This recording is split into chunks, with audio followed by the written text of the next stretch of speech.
Hello guys, good day. So, andito naman po tayo guys. So, panibagong araw, panibagong video na naman. So, andito tayo ngayon sa Mayorga, Leyte. So, meron pong tumawag sa atin na isang customer na nagpapalinis sa kanyang Panasonic 1.5 window type air condition inverter. Alright, so yan po ang kanyang unit.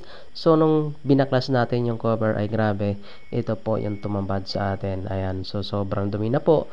At dahil gilid lang po sila ng highway kaya hindi po nakapagtaka na ganito po kadumi ang unit ni customer. Ayan po, nung ibinaba po natin ay grabe yung lumot ng unit na nasa loob. Alright, so dahilan para hindi na po ito lumamig. Alright, so yan po ang kadalasan guys sa mga unit na nasa gilid lang ng highway na nakalagay. Talagang hindi po maiwasan na talagang ang bilis niya po magkaroon ng sobrang dumi. Ayan, so ito po yung kadalasan na nangyayari sa aircon kaya hindi po lumalamig.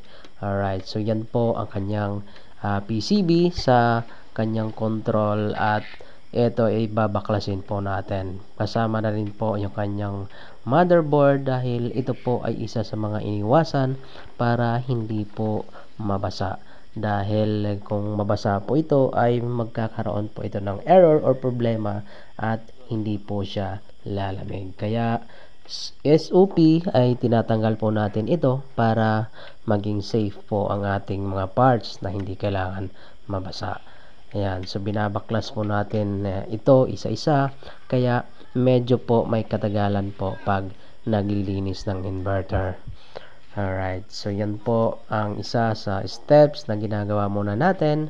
Ayan, so tinatyaga natin na baklasin. At syempre, yung mga binabaklas natin ay tinatandaan din po natin para pag once na ibinalik natin ay hindi po natin makakalimutan at hindi po magkaroon ng malfunction ang unit. So ayan guys, nabaklas na po natin. So kung mapapansin nyo po ay sobrang dumi na po ng unit.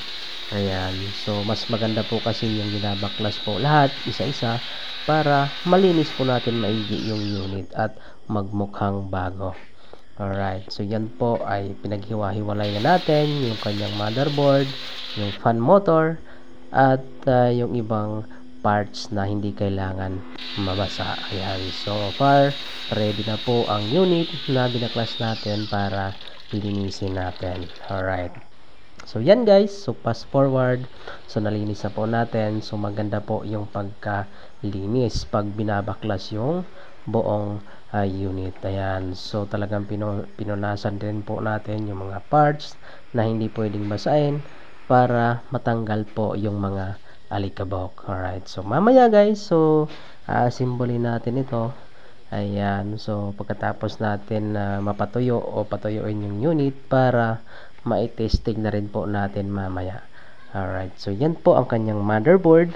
Ayan, ito po yung kanyang fan motor, yung blower, at yan naman po yung condenser at saka evaporator. Ayan, sobrang linis na po at talagang sobrang lamig po nito pag na-testing mamaya.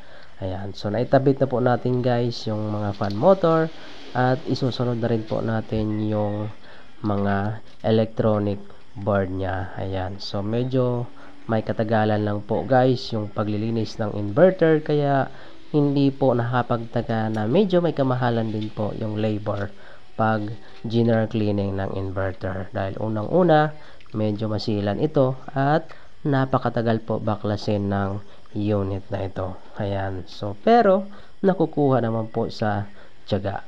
Ayan, so hindi naman po pwede na hindi natin baklasin dahil baka mabasa po yung mga electronic parts dahilan para mag-error o masira yung bawat parts. Alright, so fast forward guys. Ayan, so naibalik na po natin na yung unit at itetest na po muna natin ito para ma-check natin or ma-double check natin kung meron bang problema or kung okay na po yung unit. Alright, at so far guys, okay na po yung unit at ito ay magagamit na ni customer.